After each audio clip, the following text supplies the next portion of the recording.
उम्मीद करता हूँ आप सब खैरियत से होंगे। पिछली वीडियो के अंदर मैंने बताया था कि अगर आप एडमिशन के लिए अप्लाई करते हैं तो आपका टोटल एक्सपेंस कितना आएगा। आज मैं उसी वीडियो को आगे स्टार्ट करूँगा कि अगर आपका एडमिशन सिक्योर हो जाता है किसी भी इटली यूनिवर्सिटी के अंदर तो आगे के प्रोसेस के अंदर आपका कितना एक्सपेंस आएगा। जैसे ही आपका इंशाल्लाह किसी यूनिवर्सिटी के अंदर एडमिशन ऑफ़र हो जाएगा तो उसके बाद सबसे पहले आपने रजिस्टर करना है ख़ुद को university.it के ऊपर। इस वेबसाइट पे क्या होता है कि आप अपने ऑफ़र लेटर और अपनी यूनिवर्सिटी को चूज़ करते हो। जैसे कि अगर आपको 3-4 यूनिवर्सिटी से ऑफ़र लेटर आया हुआ तो आप किसी एक को चूज़ करोगे। उसको चूज़ करने के बाद फिर आप कंफर्म करोगे कि मैंने इटली के अंदर इसी यूनिवर्सिटी के अंदर जाना है। तो ये university.it की जो वेबसाइट है वो उस यूनिवर्सिटी से कंफर्म करेगा कि ये ऑफ़र लेटर ऑथेंटिक है। तो उसके बाद जो आपकी समरी है वो फॉरवर्ड कर देगा कराची कॉन्सुलेट को या एम्बेसी को, जिसके ऊपर आपने सिलेक्शन की हुई होगी कि मैंने एम्बेसी जाना है या कराची कॉन्सुलेट जाना है। तो ये चॉइस होगी आपकी रीजन के ऊपर। अगर आप कराची या सिंध के किसी इलाके में हैं तो या बलूचिस्तान के किसी इलाके में तो आपको कॉन्सुलेट जाना पड़ेगा। और इसी तरह से अगर आप किसी पंजाब या KPK के इलाके से हैं तो आपको एम्बेसी जाना पड़ेगा। तो ये university.it जो है आपकी समरी फॉरवर्ड कर देगा कॉन्सुलेट कराची को कि ये लड़का आपके पास आएगा अपॉइंटमेंट लेके वीज़ा फ़ाइल करने के लिए।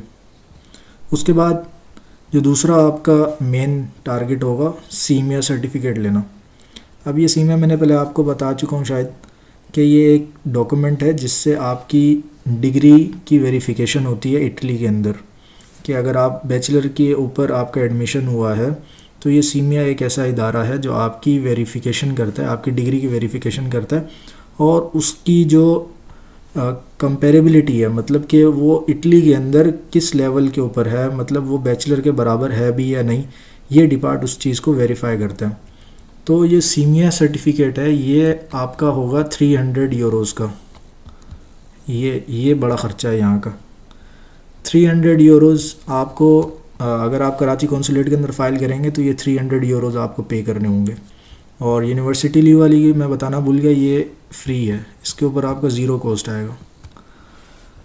सही है। तो यहाँ तक आपका 300 यूरोज़ होगा और उसके बाद जो है आपकी सीमिया सर्टिफिकेट आएगी। सीमिया सर्टिफिकेट आने में 60 डेज़ का टाइम देते हैं ये। अगर आप जल्दी अप्लाई करेंगे, रश की टाइम्स मतलब कि जो ज़्यादा लोग जब अप्लाई नहीं कर रहे होंगे तब आप अप्लाई करेंगे तो आपको 2-3 दिन के अंदर मिल जाएगा। यही अगर ज़्यादा स्टूडेंट अप्लाई करेंगे तो आपको 60 दिन 60 डेज़ के अंदर ये मिल रहा होगा।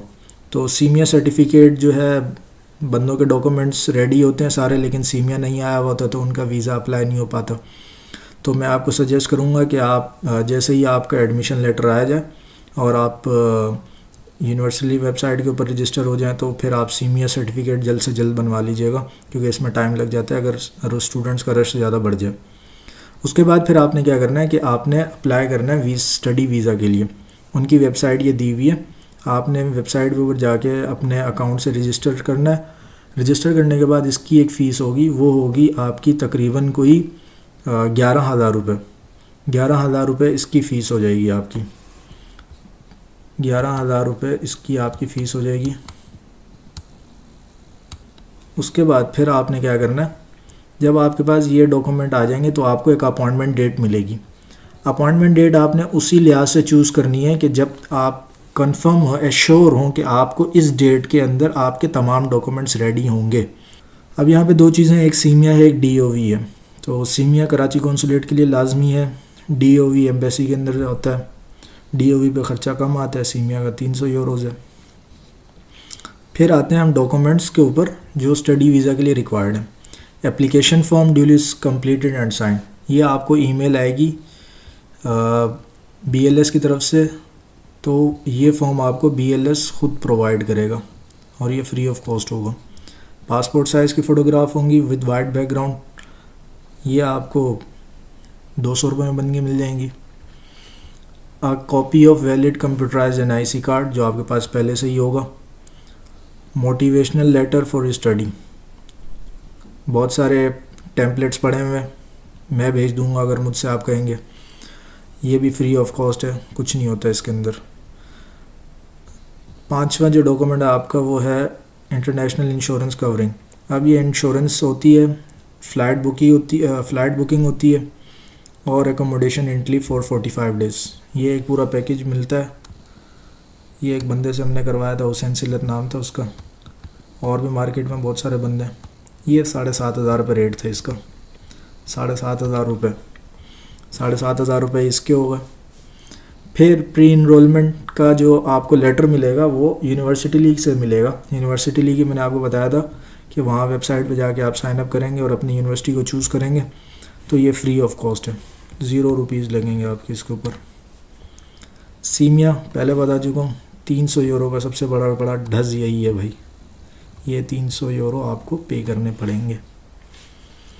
उसके बाद एजुकेशनल होंगे आपके डॉक्यूमेंट्स ओरिजिनल, और ये मोफा से आपको क्या कराने होंगे, अटेस्ट कराने होंगे।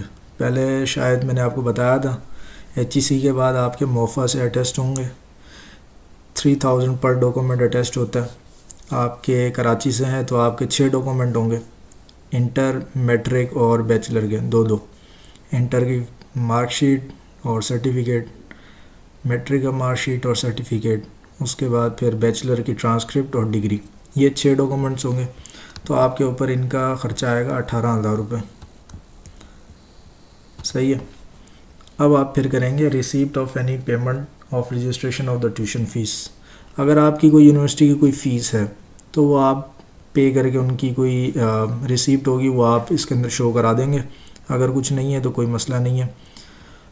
बेसिकली कुछ होती हैं यूनिवर्सिटीज़ जिनकी ट्यूशन फ़ीस होती है या इनरोलमेंट फ़ीस होती है, तो उनकी कोई डेडलाइन होती है, वो आप अक्टूबर-नवंबर तक जमा करा सकते हैं। तो अगर आप ये अभी करा के इसके रिसिप्ट दे सकते हैं तो अच्छी बात है, नहीं तो इसको छोड़ दें, ऑप्शनल है ये। उसके बाद सबसे बड़ा मेन डॉक्यूमेंट जिसके ऊपर मैं बिलीव करता हूँ कि यही डॉक्यूमेंट है जो आपको वीज़ा दिलाते हैं। बाकी डॉक्यूमेंट हर किसी के पास पूरे होते हैं, कोई कमी नहीं होती। यहाँ पर आकर जो है वीज़ा ऑफिसर जज करता है कि किसको वीज़ा देना है और किसको नहीं देना। तो ये proof of sufficient means of subsistence, मतलब कि वहाँ रहने का ख़र्चा है आपके पास या नहीं। और इसके अंदर आपने क्या करना है, किसी को स्पॉन्सर बनाना, या तो ख़ुद बन सकते हैं अगर आपके पास इतनी सोर्स ऑफ फंडिंग है कि आप उनको प्रूफ कर पाएंगे ये सारा पैसा मैंने कमाया। और ये है 7,000 यूरोज़, 7,000 यूरोज़ की बैंक स्टेटमेंट चाहिए फॉर लास्ट 6 मंथ्स की। ये अगर आप इनको सही तरह से मुतमईन कर दें कि ये पैसा हमारा है, इसकी सोर्स ऑफ इनकम ये है, उसके डॉक्यूमेंट्स ये हैं, तो वीज़ा ऑफिसर के पास कोई वजह ही नहीं बनती। उसके बाद फिर आपने एविडेंस देना है कि वो सोर्स ये 7,000 यूरोज़ जो आपने बैंक अकाउंट के अंदर रखे हैं ये आए कहाँ से हैं, इसकी सोर्स ऑफ इनकम चाहिए उनको। वो अगर आए हैं सैलरीड पर्सन की तो उनकी सैलरी स्लिप्स लगेंगी, वो अगर आए हैं रेंट के थ्रू किसी तो उसके रेंट एग्रीमेंट और उस प्रॉपर्टी के डॉक्यूमेंट्स अटैच होंगे। अगर वो पेंशन्स के थ्रू आए हैं तो उस पेंशन की जो है चीज़ें लगेंगी उसके साथ। ये डिपेंड करता है केस टू केस, आप किसको स्पॉन्सर कर रहे हैं। तो कराची कौंसुलेट की एक बड़ी अच्छी बात यह है कि आप अपने पेरेंट्स को भी स्पॉन्सर कर सकते हैं और अपने सिबलिंग्स को भी। जब आप FRC निकालेंगे, FRC means family registration certificate, जो कि नादरा से मिलता है 1,000 रुपीज़ का। कराची कौंसुलेट के अंदर आप अपने सिबलिंग्स या पेरेंट्स में से किसी को भी स्पॉन्सर बना सकते हैं। तो सैलरी एविडेंस देना होगा अगर आपकी फ़ाइनेंशियल रिसोर्सेज वहाँ से आ रही हैं। एफिडेविट होता है स्पॉन्सर के तरफ से कि मैं इसको स्पॉन्सर कर रहा हूँ, वो एक फॉर्मेट है, वो आपको मिल जाएगा। इसका कोई मेरे ख़्याल से 300-500 रुपये का बनता है ये भी। उसके बाद टैक्स रिटर्न्स होंगे लास्ट 2 ईयर्स के, ये आपने किसी अच्छे बंदे से बनवाने हैं। टैक्स रिटर्न से ही आप प्रूव कर रहे होते हैं कि आपके पास एसेट्स कितने हैं। एसेट्स के बाद जो है आपके फैमिली बैकग्राउंड कैसा है, ऐसा तो नहीं है कि आप हैंड टू माउथ चल रहे हैं। तो ये प्रूफ करता है कि आपके पास वेल मेंटेन्ड एसेट्स हैं, आपको कोई टेंशन नहीं है, आप बाहर जाएं, पढ़ाई करें, आपकी फ़ैमिली सर्वाइव करेगी, आपकी फ़ैमिली आपको भी सपोर्ट करेगी। तो ये डॉक्यूमेंट जो टैक्स रिटर्न्स हैं ये वेरीफाई करते हैं इस बात को कि फ़ैमिली के पास इनफ रिसोर्सेज हैं। एफआरसी प्रूव करने के लिए कि जो आपका स्पॉन्सर है वो आपके सिबलिंग में से है या आपका पेरेंट है, तो एफआरसी उस बात को प्रूव करेगा। उसके बाद proof of availability of financial means, ये आप बैंक स्टेटमेंट देंगे तो ये 13 पॉइंट इसमें कवर हो जाएगा। If the student is minor, तो मेरे हिसाब से कोई माइनर नहीं होगा तो ये पॉइंट आपके लिए नहीं है। A valid passport and a copy satisfying the following criteria, at least 3 months जो है उसकी वैलिडिटी होनी चाहिए। It must contain at least 2 blank pages. और अगर आपके पास कोई पुराना अगर आपके पास कोई एक्सपायर उसका भी पासपोर्ट है तो वो भी उसके साथ अटैच होगा। और अगर आपका कोई प्रीवियस वीज़ा कोई लगा हुआ है तो उसको भी आपने अटैच करना है। अगर कोई सऊदी गया हुआ है, कोई दुबई गया हुआ है, किसी भी कंट्री में आप गए हैं तो उसका वीज़ा आप अटैच करें अपनी हिस्ट्री दिखाने के लिए कि आप गए थे फिर वापसी आ गए, तो इससे आपके चांसेस अच्छे हो जाएंगे। तो ये थी आज की हमारी वीडियो, उम्मीद करता हूँ कि आपको समझ में आ गई होगी। तो इसकी टोटल कॉस्ट मैं आपको बताता हूँ कितनी है। 7,500 ये हो गया, 300 यूरोज़ मतलब 1 लाख रुपये ये हो गया, 18,000 ये होगा, और 7,000 यूरोज़ की बैंक स्टेटमेंट, इसको मैं एक्सपेंस नहीं गिनूँगा, ये अलग ही है। तो टोटल आपका ख़र्च होगा 1 लाख, तो ये तकरीबन आपका ख़र्चा आएगा तकरीबन 1,30,000 के ऊपर। अगर आप आइल्ट्स करते हैं और एडमिशन की मेरी पिछली वीडियो देखें तो 1,30,000 उसका था, और अगर आप वीज़ा फ़ाइल करते हैं तो 1,30,000 इसका, तो टोटल आपका 2,60,000 हो जाएगा। तो टोटल प्रोसेस मेरे हिसाब से यही है। इसके बाद जब आप इंशाल्लाह जब आपका वीज़ा लग जाएगा तो उसके बाद एक्सपेंसेस होंगे। वीज़ा लगने से पहले तक यही 2,60,000 की अमाउंट आपकी लगेगी। अगर आप समझते हैं कि आप ये अफोर्ड कर सकते हैं तो आप लाजमी कीजिएगा 2,60,000 विद 7,000 बैंक स्टेटमेंट। तो ये रिक्वायरमेंट है टोटल इटली की। That's it. अल्लाह हाफिज़।